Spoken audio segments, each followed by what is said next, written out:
लोग आरोप लगाते हैं कि मेरा बचवा नहीं पढ़ रहा है, दिमागवे में नहीं घुस रहा है, वरना डाउनलोडिंग पावर तो उसका गूगल से तगड़ा है, पूरा बारूद भरा है उसमें। और आजकल का माई बाप सोचता है नोबेल पुरस्कार ले ले। समस्या ये नहीं है, जितने लड़कों के छोटे भाई बहन अभी पढ़ रहे हैं या कोई भी रिलेटिव में है, क्लास 7 से उसके ऊपर ध्यान देना चालू कीजिएगा। अगर क्लास 7 तक उसको कुछ भी नहीं आता है तो भी टेंशन नहीं लेना है, पूरा बारूद भरा है उसमें। 7 से पहले पढ़ के क्या कर लिए आप? हमरा तो यादो नहीं है कौन सी था, एगो चैप्टर याद है, नल एंड दमयंती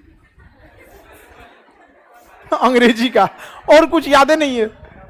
अरे उसमें आपको बैठ के सिखाता है कि 4 घंटा 5 घंटा सस्टेन कर लेते हैं कि नहीं। और आजकल का माई बाप सोचता है कि नर्सरी में नोबेल पुरस्कार ले ले अर्थशास्त्र का। अगर ऐसा ना कोचले रहता है तो उसे बचपना छीन लेता है। कोई एकदम नॉर्मल रखिए, क्लास 7 के बाद उसको टोकना चालू कीजिए। क्यों? क्योंकि अगर क्लास 7 पे नहीं सुधरा तो 8 में बिखर जाएगा, और 8 में किसी को भी सुधर जाना चाहिए। कक्षा 8 तक आपको हर हाल में सुधरना है, वरना 9th चौपट हो जाएगा। और सोचो 9th ऐसा है ना कि 9th चौपट हुआ तो 10 को चौपट करेगा। यानी ओवरऑल आपके लिए कहां से तैयारी करना है कि लड़का अगर क्लास 7 में भी है तो 50% भी मेहनत कर रहा है तो ठीक है, लेकिन जब क्लास 8 में गया तो अपना 70% फोकस करे। 70% समय पढ़ने में ना लगाए, मतलब जो टीचर बता रहे हैं उसको 70% कम से कम बुझा जाना चाहिए। समस्या ये नहीं है, लोग आरोप लगाते हैं कि मेरा बचवा नहीं पढ़ रहा है। हकीकत में उस बचवा से पूछिए कि मास्टर जो पढ़ा रहे हैं ना उसके दिमागवे में नहीं घुस रहा है, वरना डाउनलोडिंग पावर तो उसका गूगल से तगड़ा है।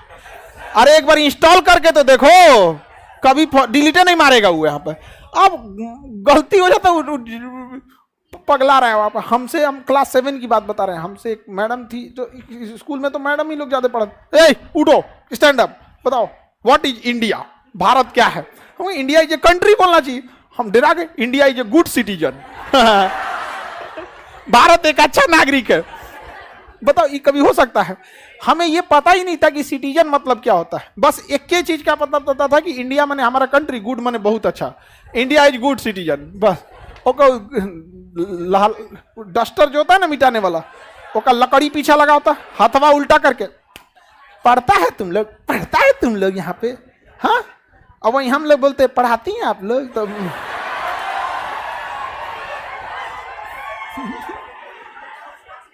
औरों कस के मार देंगे लोग। अरे मत पूछिए आप, शिक्षक वही जो स्टूडेंट के दिल की बात को समझ जाए। नहीं समझे?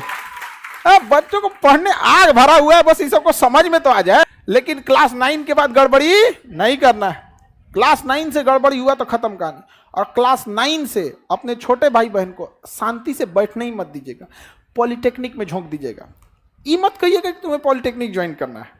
हम लोग की जीएस सा तो हम लोग का कोई लेने देना नहीं था, हम लोग बीएससी करके बैठे हैं। वो तो पिताजी की स्ट्रेटजी ऐसी थी ना कि हम लोग जब क्लास 8 पास किए तो कहें कि अब तुमको गांव छोड़ देना है, अब तुम सैनिक स्कूल की तैयारी करो। तो क्लास 8 में हम माइंडसेट थे कि क्लास 9 में हमको कहाँ जाना है, सैनिक स्कूल में। अब नॉर्मल लड़का से अच्छा पढ़िएगा तब ना जाइएगा। अब आदमी कंपटीशन करने लगा, यहाँ पे 9th भी पढ़ना है, सैनिक स्कूल भी तैयारी करना है। भले उधर नहीं हुआ लेकिन कुछ तो सीख गए। उसके बाद कहें कि कोई बात नहीं, 9th में नहीं हुआ कोई बात नहीं, इससे अच्छा तुमको बताते हैं। पापा हमको ना बहुत अच्छा से संभलाते थे। हम फेल होते थे ना तो हमको एक बात का डर खुशी होता था कि दुनिया डांटेगी लेकिन पापा टेंशन नहीं लेगा। पापा कहते तो जो फेल होके आएगा तो पार्टी देंगे। इसलिए नहीं कि हम फेल हो जाए, बट इसलिए कि डरते थे कि कहीं मरावरा मत जाए। इसे सब नहीं। हर माँ बाप के लिए आपसे कीमती दुनिया का कुछ नहीं हो सकता है। तो वो कहें कि कोई बात नहीं, सैनिक स्कूल से बढ़िया पॉलिटेक्निक है, तुम पॉलिटेक्निक कर लो। तो मैट्रिक में जब पढ़ते थे, मैट्रिक और साथ साथ पॉलिटेक्निक की भी तैयारी कर, पॉलिटेक्निक निकालना है। वो 10,000 रैंक आया, हाँ तो कहें कि कोई बात, हाँ 8-10,000 के आसपास आया। तो बड़े इतना याद रहता है बुढ़ौती में हम लोग कौन सी का रैंक आया था। उस समय तो मैट्रिक का रोल नंबर याद था, अब थोड़े ना याद रहता है। लेकिन उतना तो हमको ये नहीं समझ में आ रहा था नहीं कि हो क्या रहा है मेरे साथ, लेकिन इतना समझ में आ रहा था, पिताजी को दिख रहा था कि इसका जो लेवल है वो एक मैट्रिक के लेवल से थोड़ा नॉर्मल उड़ गया। फिर 11th में तुम एक काम कर, एनडीए की तैयारी कर, एनडीए उससे जबरदस्त है, देख लेफ्टिनेंट बन जाएगा इतना कम उम्र में, खटाक से लाल बत्ती की गाड़ी मिलेगी, ये वो। हम तो तैयारी कभी छोड़ना ही नहीं है। आप अगर ग्रेजुएशन करके या इंटर पढ़ के घर बैठ गए रहते ना, तो अभी जिस लेवल पे हैं इससे भी नीचे रहते कि नहीं रहते। इसलिए तैयारी छोड़ना ही नहीं है। और हम लोग से कोई पूछता, हमसे एक आदमी पूछे कि सर आप अपना अभी के हिसाब से आप अपने आप को क्या समझते हैं, कहता I am a student of society, मैं इस समाज का एक विद्यार्थी हूं। आप लोग के लिए हम शिक्षक हैं, but what I am a student of this society. ये समाज हमको डेली कुछ ना कुछ सिखाता है कि समाज इंतजार करता है कि आप कब गिरिए, हम गिद्ध की तरह नोचेंगे आपको।